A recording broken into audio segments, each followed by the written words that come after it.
హృదయపూర్వక వందనాలు తెలియపరుస్తూ ఉన్నాము. అందరికీ వందనాలు. ఈ ఉదయకాల సమయంలో మీ అందరికి మరి ప్రత్యేకంగా పాస్టర్స్ డే సందర్భంగా మీ అందరికి కూడా మరొకసారి వందనాలు తెలియపరుస్తూ ఉన్నాం. ఈ ఉదయకాల సమయంలో కొద్ది నిమిషాలు దేవునికి వాక్యాన్ని ధ్యానించుకుందాం. చాలా సంవత్సరాల క్రితం ఫ్రెంచ్ సైన్యంలో ఆఫ్రికాకు చెందిన ఒక వ్యక్తి సైనికుడిగా పనిచేసి రిటైర్ అయినట్లుగా మనం చూస్తూ ఉన్నాం. ఫ్రెంచ్ దేశంలో ఆఫ్రికాకు చెందిన ఒక వ్యక్తి సైనికుడిగా చేసి అక్కడ రిటైర్ అయి తన స్వదేశానికి తిరిగి వచ్చాడు. తన స్వదేశం ఏది? ఆఫ్రికా దేశం. అంటే ఆఫ్రికా దేశానికి తిరిగి వచ్చిన తర్వాత అప్పటికే అతని యొక్క సహోదరుడు ఆఫ్రికా దేశంలో అధ్యక్షుడిగా పనిచేస్తూ ఉన్నాడు. పనిచేస్తున్నప్పుడు ఇతడు ఎప్పుడైతే రిటైర్ అయ్యాడో తన యొక్క ఆఫ్రికా దేశంలో తన సహోదరుడి యొక్క రాజ్యములో ఇతడు సైన్యాధిపతిగా ఉండడానికి ప్రతిమాలి అడిగినప్పుడు ఆ యొక్క ఆఫ్రికా అధ్యక్షుడైన అతడు ఏం చేశాడంటే తన సహోదరుడు కాబట్టి అతన్ని సైన్యాధికారిగా చేసినట్లుగా మనం చూస్తూ ఉన్నాం. అలా సైన్యాధికారిగా చేసిన తర్వాత కొన్ని రోజుల తర్వాత ఈ ఫ్రెంచ్ దేశంలో సైనికుడిగా పనిచేసి ఆఫ్రికా దేశంలో సైన్యాధిపతిగా చేసిన ఇతడు ఎవరైతే దాన్ని ఆ యొక్క సైన్యాధికారిగా చేశాడో ఆ అధ్యక్ష పదవి ఆశించి ఏం చేశాడు? ఆ అధ్యక్ష పదవి తీసుకుని తన సహోదరుని ఏం చేశాడు? ఆ పదవి నుంచి తీసివేశాడు. అటువంటి యొక్క పరిస్థితుల్లో అతడు ఉంటున్నప్పుడు అతడు సొంతంగా ఆ దేశానికి ఏమైపోయాడు? అధ్యక్షుడైపోయినట్లుగా మనం చూస్తున్నాం. ఆఫ్రికా దేశానికి అధ్యక్షుడైపోయాడు. అతనికి ఒక బట్టలు తయారు చేసే కంపెనీ ఉందంట. ఆ బట్టలకు తయారు చేసే కంపెనీకి ఇప్పుడు అతడు ఆ దేశ అధ్యక్షుడు, ఆ ఫ్యాక్టరీకి అధికారి. ఆ యొక్క దేశంలో ఏం చేస్తాడంటే ఒక నియమాన్ని ఒక మామూలుగా రాయించి ఏం చేశారంటే మన దేశంలో ఉన్న ప్రతి ఒక్కరు కూడా స్కూల్ పిల్లలందరూ కూడా ఈ ఫ్యాక్టరీలో తయారు చేయబడిన యూనిఫారాలే కొనాలి. ఒకవేళ ఎవరైనా ఈ యూనిఫారం కొనకుండా బడికి వెళితే వాళ్ళు శిక్షార్హులని ప్రకటించాడు. ఆ దేశంలో చాలా మంది, ఎందుకంటే ఆ దేశంలో గొప్పవారు ఉంటారు, పెద్దవాళ్ళు ఉంటారు. ఆ వస్త్రాలకు చాలా ఖరీదైన ధర పెట్టాడు. అప్పుడు చాలా మంది సనుక్కున్నారు, ఇదేంటి ఈ బట్టలు మేము ఎలా కొంటాం, మా దగ్గర ధనము సాలినంత లేదు, మా పిల్లల్ని చదివించడానికి చాలా కష్టమైపోతుంది అని వాళ్ళందరూ కూడా చాలా మంది పైకి అనకపోయినప్పుడు కూడా చాలా బాధను అనుభవించారు. కొంతమంది స్టూడెంట్స్ అయితే వ్యతిరేకించినప్పుడు వాళ్ళందరూ కూడా శరసాలను వేయించాడు చాలా మందిని. కొంతమందిని అయితే అతడు ఏం చేశాడు? చంపించి వేశాడు. అంటే తన పదవి వ్యామోహం కొరకు అతడు ఎంతో నీచానికి గురైనట్లుగా మనం చూస్తూ ఉన్నాం. అనేక మంది విద్యార్థులను తమ నిరసనలు తెలియపరుస్తున్నప్పుడు అనేక మందిని శరసాల్లో వేయించడం మాత్రమే వాళ్ళని అందరినీ ఏం చేశాడు? చంపించి వేసినట్లుగా మనం చూస్తూ ఉన్నాం. ఈ అధ్యక్షుడైన ఈ సైన్యాధిపతి ఉపయోగించిన ఈ విద్యార్థులు ఎంతో మంది నష్టపోయినట్లుగా చరిత్రకారులు మనకు తెలియపరుస్తూ ఉన్నారు. అది కొరకు ఈ విధంగా బహు ఘోరమైనది ప్రియమైన వాళ్ళు. ఇది ఏమైనా మంచి విషయమా? చాలా ఘోరమైన పని చేసినట్లుగా మనం చూస్తూ ఉన్నాం. అంటే ఇక్కడ ఒక ఆఫ్రికాలో కొన్ని సంవత్సరాల క్రితం ఇది నిజంగా జరిగిన స్టోరీ. ఇది ఏదో కల్పితమైనది కాదు. ఆఫ్రికా దేశంలో నిజంగా ఒక అధ్యక్షుడు ఈ విధంగా చేసినట్లుగా మనం చూస్తూ ఉన్నాం. అతని పేరు, ఆ వ్యక్తి పేరు జీన్ బొకాయస్ అనే పేరు అన్నమాట. జీన్ బొకాయస్ అనే అతడు ఈ విధంగా చేసినట్లుగా మనం చూస్తూ ఉన్నాం. అంటే ఈ దుర్మార్గుడైన వ్యక్తి గురించి కొన్ని మంచి విషయాలు మనం నేర్చుకోవాలి. అంటే ఈ దుర్మార్గతల నుంచి మానవ స్వభావం ఏ విధంగా పాప ఆలోచనలు కలిగి ఉంటుందో దాని గురించి మనం ఒక మంచిని నేర్చుకోవాలని మనం చూస్తాం. ఎప్పుడు కూడా చెడులో నుంచి మనం ఏం నేర్చుకోవాలి? మంచిని నేర్చుకోవాలి. అంటే ఆ చెడు ఏ విధమైన ప్రభావితం చేస్తుంది, ఆ చెడు ఏ విధమైన నాశనాన్ని చేస్తుందో మనం ప్రతి ఒక్కరు కూడా తెలుసుకుని ఈ దుర్మార్గుడైన వ్యక్తి కథ నుండి మనం మానవ స్వభావానికి సంబంధించిన కొన్ని సంగతులు మనం నేర్చుకోవలసిన వారు ఎట్లుగా మనం చూస్తున్నాం. ఎవరికి వారు తాము అధికులమని అనుకుంటూ ఉంటారు. ప్రతి ఒక్కరు కూడా సండే స్కూల్లో కూడా ఈరోజు సండే స్కూల్ చెప్పిన స్టోరీ చాలా అద్భుతంగా ఉంది. చాలా మంది ఏమనుకుంటారంటే మేము అధికులము అని చాలా మంది అనుకుంటూ ఉంటారు. అంటే మేము గొప్పవారము, మాకన్నా శక్తివంతమైన వారు ఎవరు లేరు, మేము బలవంతులు అని చాలా మంది అనుకుంటూ ఉంటారు. సహజ సహజంగా మానవ స్వభావాన్ని బట్టి మనందరం కూడా మేము అధికులమని ప్రతి ఒక్కరు కూడా ఆలోచన చేస్తూ ఉంటాం. అంటే ఇప్పుడు సహోదరి సహోదర మనం గమనించినట్లయితే ఆయన మాట్లాడుతూ ఉన్నాడు. ఈ యొక్క పరిశుద్ధ దేవుని యొక్క లేఖన భాగంలో కూడా ఈ అధికులమని అనుకునే వారికి అధికారం కావాలి. చాలా మంది అధికారం కొరకు ఏం చేస్తుంటారు? పాకులాడుతూ ఉంటారు.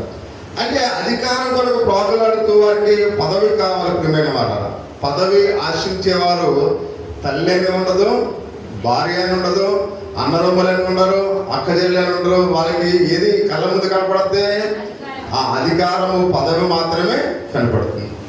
ఈ అధికార దాహంతో ఉన్నవారు చాలా ప్రమాదకరమైన వారు. ప్రియమైన వారు, అధికార దాహంతో ఎవరైతే ఉంటారో వాళ్ళు చాలా ప్రమాదకరమైన వారు. అంటే వారిలో ప్రేమ శాశ్వతమైన ప్రేమ ఉండదు. టెంపరీగా ఉండే ప్రేమ మాత్రమే వాళ్ళకు ఉంటుంది, కానీ శాశ్వతమైన ప్రేమ వారిలో ఉండదు అనే విషయాన్ని మనం చూస్తూ ఉన్నాం. వాళ్ళు తమ ముందుకు వాళ్ళు ముందుకు నెట్టుకుంటూ పోతూ ఉంటారు. చూడండి, క్యూ లైన్లో ఉన్నప్పుడు ఒక రేషన్ దగ్గర మనం ఉన్నాం అనుకోండి, చాలా మంది చూడండి మనం తప్పించుకుని వెళ్ళిపోవడానికి ప్రయత్నం చేస్తుంటారు. అంటే వాళ్ళకి ఓర్పుగా ఉండదు, సహనం ఉండదు. అంటే నేనే ముందు ఉండాలి, ఆ ముందు వరుసలో ఉండడానికి అందరూ కూడా ఏం చేస్తుంటారో నెట్టేస్తూ ఉంటారు. అంటే ఈ అధికార దాహం కలిగిన వారు ఈ విధంగా తాము ముందుండాలి అని ఒక ఆలోచన, ఒక తపన వారిలో ఉంటుంది అనే విషయాన్ని మనం చూస్తూ ఉన్నాం. అంత మాత్రమే కాకుండా ఈ క్రమంలో అనేకులను తొక్కుకుంటూ వెళ్ళిపోతారు. ప్రియమైన వారు, ఇదివరకు పూర్వకాలంలో సినిమా టికెట్లు తీసుకోవడానికి వెళ్ళినప్పుడు లైన్లో ఉంటే కొంతమంది భుజాల మీద నుంచి వెళ్ళి టికెట్లు తీసుకునేవారు.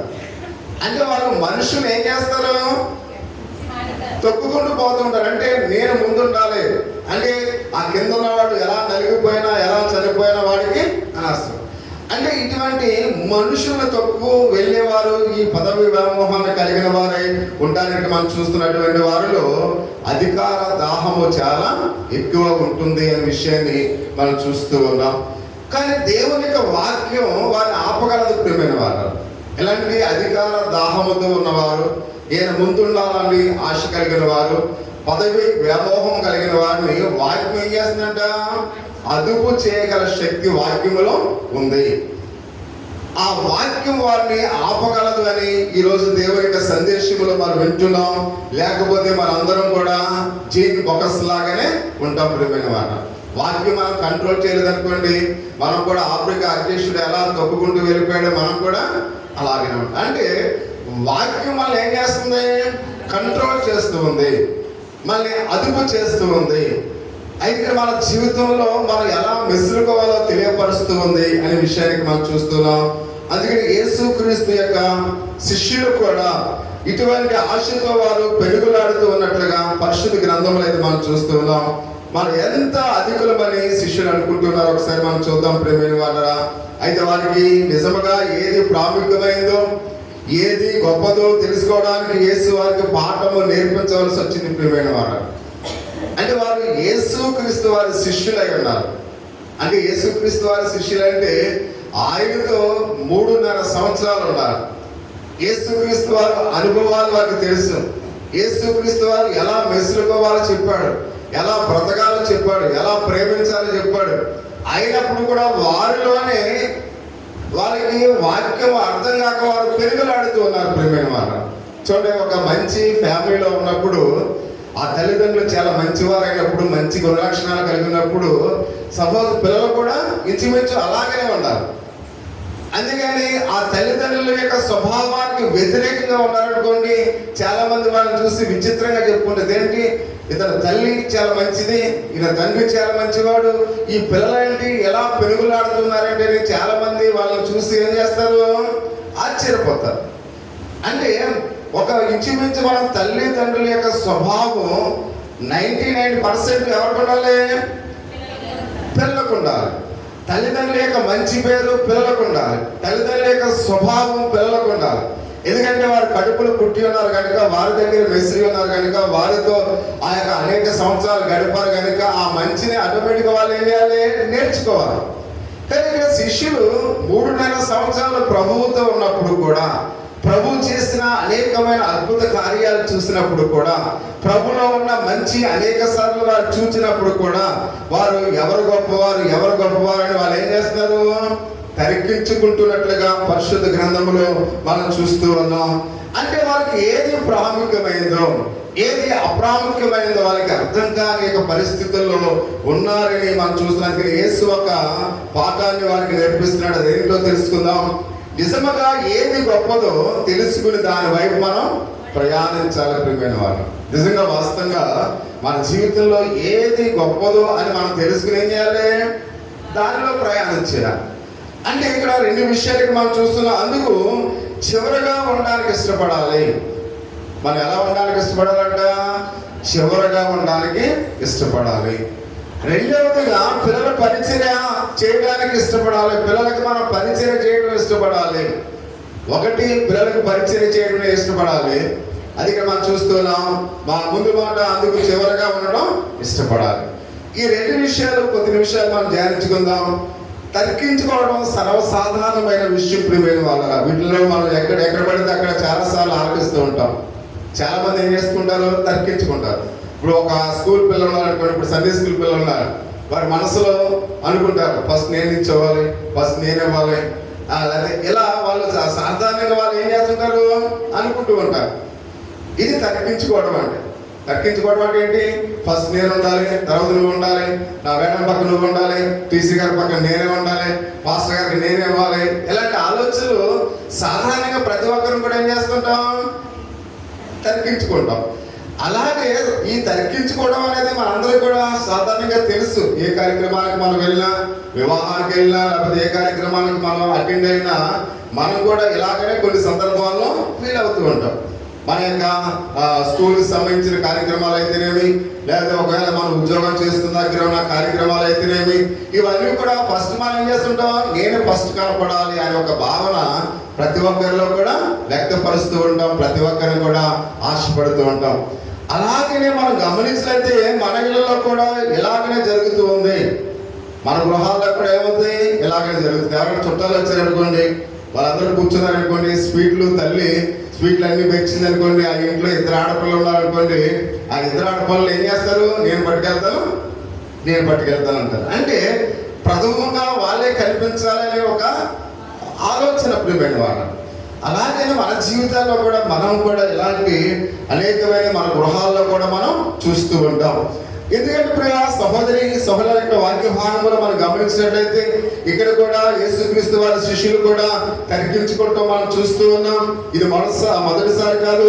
మార్కు సువార్త 9వ అధ్యాయంలో ఇక్కడ శిష్యులు తర్కించుకోవడం 16వ వచనంలో మనం చూస్తూ ఉన్నాం. మార్కు సువార్త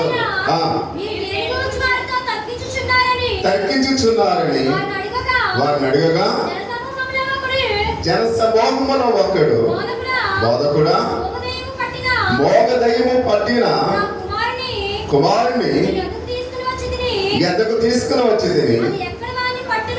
ఎక్కడ వారిని పట్టును పడతోయును, అప్పుడు వాడు